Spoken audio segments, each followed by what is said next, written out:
But really, I think it's actually going to come down a lot more to what we do, whether 2023 rocks or not. Is Flesh and Blood going to have its best year ever in 2023? Are we just going to see the most epic year, new players all over the place, growth like no one can ever imagine? That's what we're talking about today. We're talking about 2023, what could happen as we continue here on Master Set Madness. Oh, the madness has not stopped. If you thought we were done, you were wrong. You were wrong. We're still going. It's Master Set Madness Dynasty Edition. But today, we're talking about 2023. And by the time 2023 hits, I mean, who's going to be talking about Dynasty? I don't know.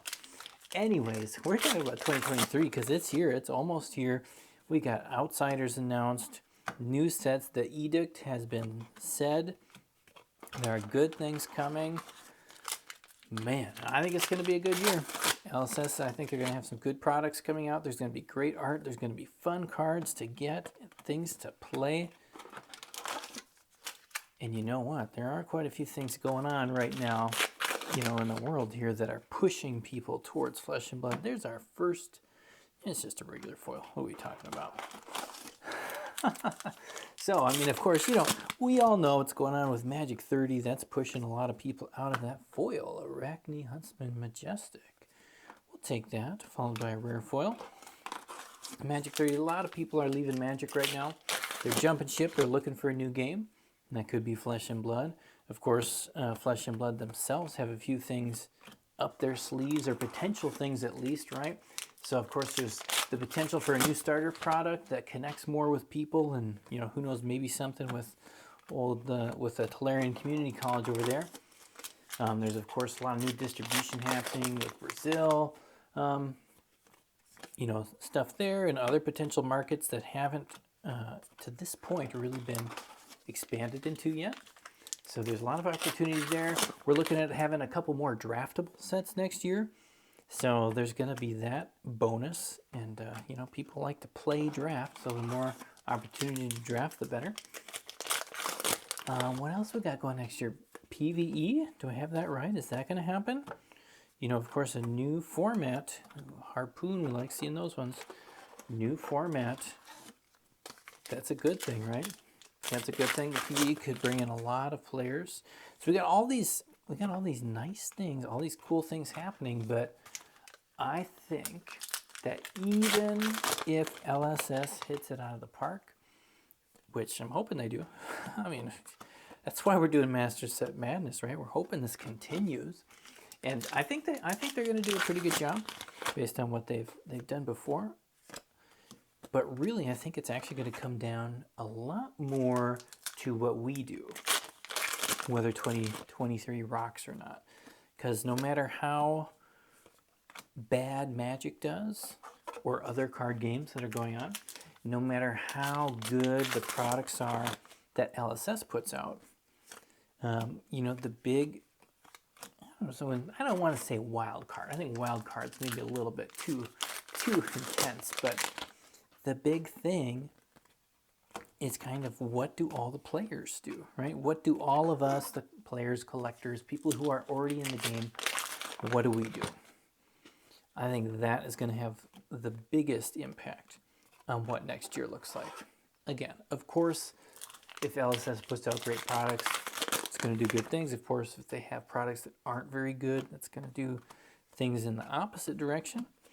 But we really do hold the key in a lot of ways to how quickly LSS grows. LSS grows, how Flesh and Blood grows. Get that right, get that right. I don't work for LSS. I don't, just clarify that. Yes. Anyways, there's our cold foil. Another leggings. We've gotten so many of those leggings. Spell Tiding, BIOS update. Not a terrible pack there. Double Majestic cold foil. But nothing for our set. Nothing for our set. Haven't checked anything off the list today. But back to the topic of the day. It's so easy. You guys know this. If you've been watching for a while, you know. But it is so easy to just get distracted. Having fun opening packs. and forget about what you want to talk about. Anyways, we're going to sack the Shifty. Ugh, that's kind of weird. End of box 1. This is case 11. I don't think I mentioned that yet. Case 11. And what I mean by that with it's kind of up to us, or it's in our hands, is because, you know, it doesn't matter how good of a product you put out if people don't take it and run with it, right? If people don't do something with it. And my first point being, if people don't see other people playing it, right, they're not going to jump into the game. So people need to see other people play and engage with the product, the game. Flesh and blood. Flesh and blood. It's not just a product, right? Spell-free gloves, really? This is the cold foil train we're doing today, guys. Rough. And what I mean by that is, even though Flesh and Blood is growing, even though there's a lot of new players coming in, even though there's a lot of good things and good signs coming in, you know, there's so much more room for growth, right? And there are still a ton of markets. Sorry, I say markets. There might be some kind of more, I don't know, businessy speak in this one. But there's a ton of game stores where people can go to, they go to the game store and they don't see anybody ever play Flesh and Blood. They don't ever see anybody engage in Flesh and Blood. They only see it on YouTube. They only see it on places like this. And there is a very significant segment of people who are not going to hop on to Flesh and Blood until they see other people doing it. And not just, you know, one person here and there, but they need to see a lot of people doing it. They want to feel like if they pick up this game, they're going to have people to play with, right? And, you know, that's an excuse, a common excuse that I've heard before. Excuse is maybe not the right word. It's a common reason people have given before for not engaging with Flesh and Blood is to say, well, I don't know if anybody plays it. I don't see anybody playing it. There's nobody at my game store who plays it. There's no events that are happening. And that's tricky, right? That's tough. It's like, well, I mean, maybe Flesh and Blood is better than Magic or better than what other game is popular in your community. But if nobody else wants to play it, you don't see anybody playing it. You know, it's a pretty tough leap to ask for people. And of course, just because you don't see somebody, you know, playing doesn't mean that nobody does it, right? A lot of people don't go to the game store at all to play. And of course, you know, who's got like the map of what game everybody plays in your area? Nobody does. But anyways, that doesn't stop people, you know, from, it doesn't stop people from not joining the game. And so that's like a serious thing we got to think about is, you know, what can we do to change that? Of course, it doesn't mean we have to all travel around the world and play games in different game stores, which, I don't know, could be kind of fun. Could be kind of fun to do. But it does mean that when we have the opportunity, we should be taking time to go take our Imperial Warhorns, foil or non-foil, take it to your game store nearby and go play some games, right? Like, you know, Flesh and Blood, it's not at the point where it can really compete, another harpoon, awesome, you know, with Magic in the sense of pretty much any game store I go to in the metro area around me, there are going to be people playing Magic at some point during the day, right? Or sometimes I've been to shops since like 4 in the afternoon and there's already 20 people sitting down playing Magic, and then look around. Actually, I was looking, you know, at a night for a fab event that was advertised for that night. And the fab event was supposed to start in the not too, you know, within 30, 40 minutes of when I was there. I didn't see a single person playing fab, but I saw a lot of people playing Magic. There's Soraya. Oh, Soraya, we have missed you. It doesn't really change when you flip it. It's like just a different text. Anyways, cool card, cool card. That is my favorite, it's my favorite legendary. Even though it's not worth much, I like it the best. I like it the best in this set. So yeah, so we gotta do something different about that, right? We need to get out and be out so people see other people playing the game. You know, and at some places that's happened. At other places, you know, because, you know, the community is still, I mean, it's growing. Trust me, it's growing, and that's awesome. Pause for the pulse. But it's still not massive, right? It's not massive. And that means that, you know, even, you know, in our area, there's a lot of game stores who want to run events, but there's not quite enough people that, I mean, there's not enough people that you can have events all on the same night and then every place is going to be full, right? Like, people got to pick and choose where they go. And which means events get spread out, and eventually, you know, people get a little bit tired of, you know, you can't go to all places, which I do not, you know, blame anybody, because I don't make it out that much, honestly. But if you have the opportunity, get out so people can see you play. And yeah, the more people see other people playing, the more people are going to be willing to try it out and enjoy the game, right? So that's point number one. That took, we're halfway through the case. We're on box number 3, and I've only said one thing. If you're still here, thanks for being here. Thanks for being here. So the second thing is that we need to create good experiences for the new players, right? For the people who do show up. There's another cold foil. The cold foils are not good for us today, guys. They are not good for us. We need, you know, we do need to create just better and better experiences for new players. And part of that is just, we have to be willing to adapt to what the new players, you know, are able to do. And what I mean by that is not, of course, that you baby people or that you know, put cushions under them to help them have the best plush experience. But we all know, if you've played long enough here, that there are some expensive cards in the game. There are some, let's just say there are some ways where it's very easy for somebody to show up to their first event or their first time playing in a shop and to not have a good experience, right? Like, maybe it's because everybody's so serious. Pause for the pulse, double foil pulse case. Maybe it's because everybody else around them has all these super expensive, valuable, shiny, beautiful equipment cards. They don't know how to extract them from the other people, so it makes them a little sad. And they get kind of wrecked in some games, and they feel like, well, I don't want to invest in this. Or like, I'm not going to put my money or time into this.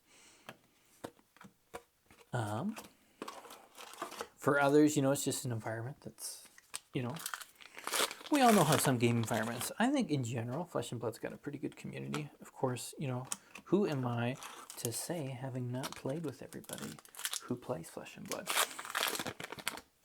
But I've heard enough people say that they had rough first experiences or rough experiences after a few weeks to know that it's not all happy-go-lucky for people who come in, you know, to the community for the first time. And so we just need to do a better job of, when people do come in, that we make the environment as good as possible, right? Maybe we don't use our most powerful deck that we have to play against them. Maybe we don't, maybe we just grab another blitz deck like they have to play with them, play with that. Maybe you decide as a group that, you know, the Armory Night should just be a little bit more casual, a little bit more fun, a little bit more about getting a bunch of people into the game. And so you just lower the, you know, what's the word for it? Lower the seriousness bar, or, you know, do as much as you can to make there be some prizes that are random. You know, keep that vibe for it, so it's not, so Armory Night could be more about having fun, playing the game, getting good games in with people, as opposed to seeing if you can dominate the hero across from you. Different things like that, right? And I think other things you can do good experiences for new players is let new players experience the game in the way they want to experience the game. And what I mean by that is, you know, we all know the right ways to play a game, right? We all know the right ways to get your Sand Scour Great Bow. First foil majestic in a while, or I've just been missing them. And there's a lot of different ways this can happen.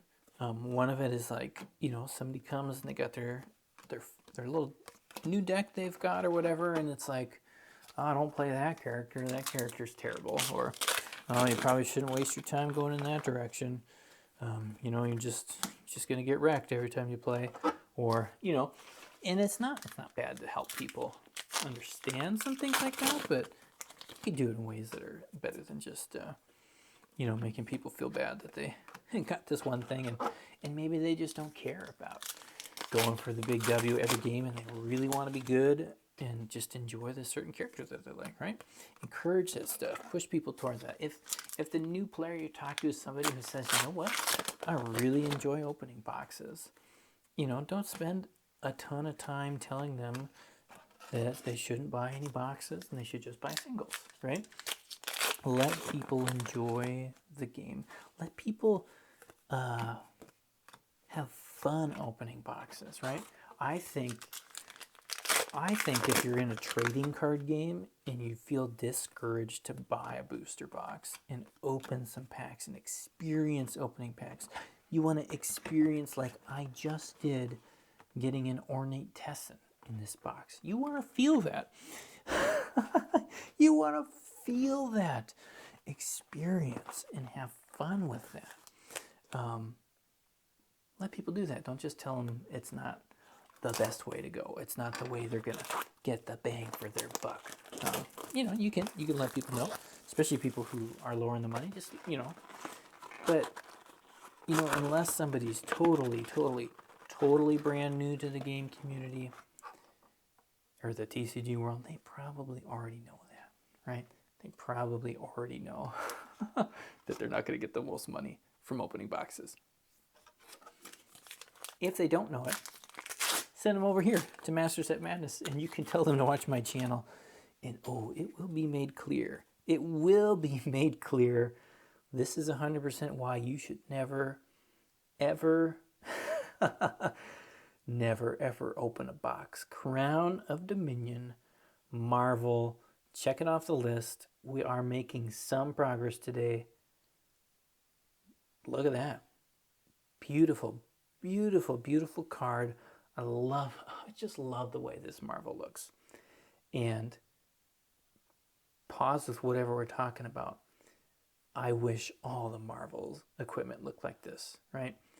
This is the first one they revealed. I thought, yes, the Marvel equipment are going to be so epic.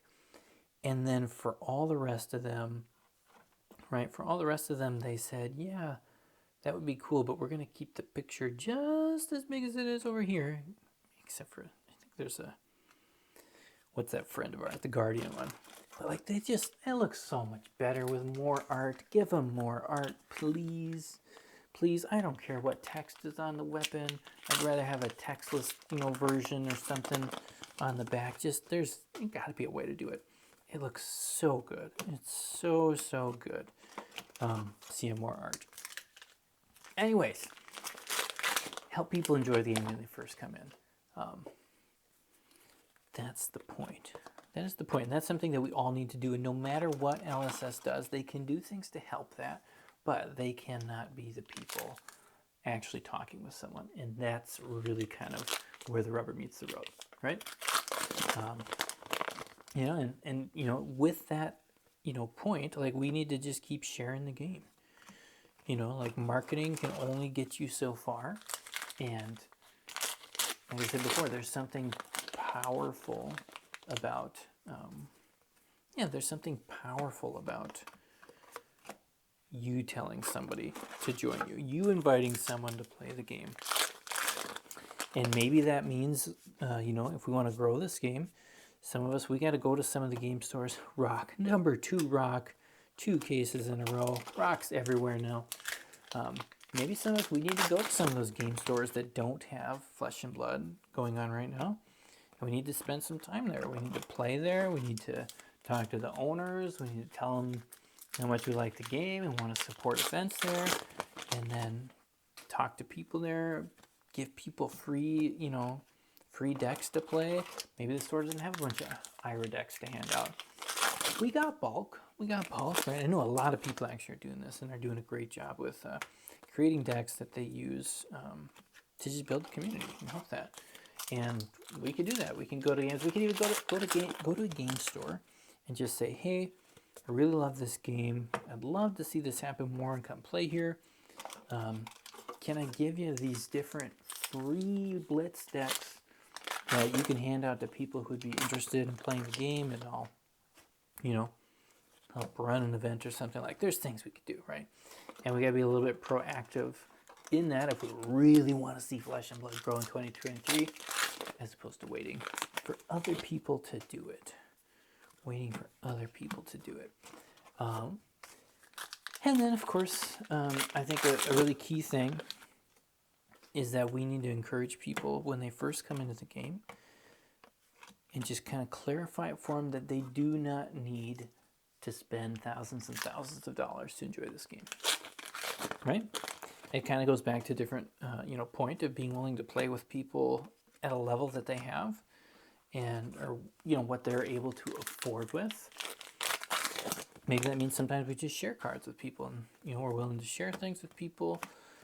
But also it's like, I don't know, like I think we need to, PvE will help with this, but we need to create, spaces again where people see and understand that, Flesh and Blood does such a great job of like the competitive scene, but I think we need to help people just really see an environment where they can actually enjoy Flesh and Blood without feeling like they need to be, either they don't need to be in that competitive scene pushing, which means of course they don't need to buy all the fancy cards, or that there are other people who are willing to help them out with that one, random card that's for whatever reason is $200, $300 that they just can't put together for a deck when it's the big event. Payday.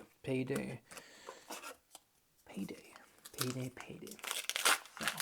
and I think, of course, kind of the final thing, too, is we need to keep investing in just other people who are doing things with Flesh and Blood. We need to keep watching Flesh and Blood content, not just any one specific channel.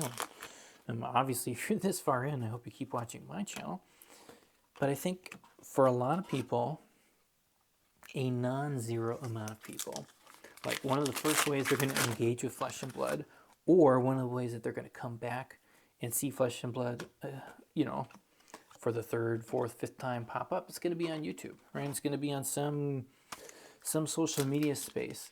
And there's a non-zero amount of people who make a decision on whether or not they watch a video, Amethyst Tiara Foil, or whether they decide this is a real game worth engaging with, last pack, based on how many views something has. And that's, it can seem kind of ridiculous, right, or silly, right? Oh, why not just click on the videos that have the topics I want to talk about or I'm interested in?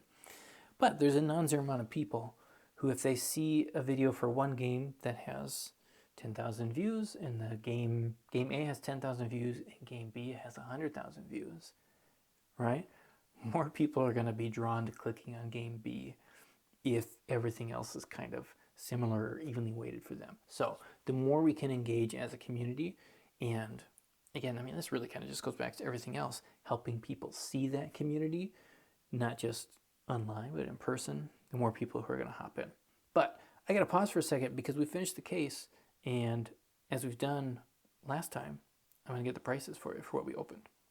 So I'll be back in just a second for you, but much longer for me. Okay, we're back. We got a total of $275, which is much better than the last video, right? Significantly better, and only because of this card. If we missed this card, it would have been terrible. Or, yeah, it would have been really bad. So, it's Feast or Famine, Crown of Dominion. I guess this wasn't quite a feast or a famine, but you know what I mean. You get what I mean. Thanks for watching. Come back for another video. We got a long ways to go. This is only case 11, which, you know what that means. That means the update video should be soon. I think it's pretty soon. Somewhere around the corner here. I don't know. We'll see you next time.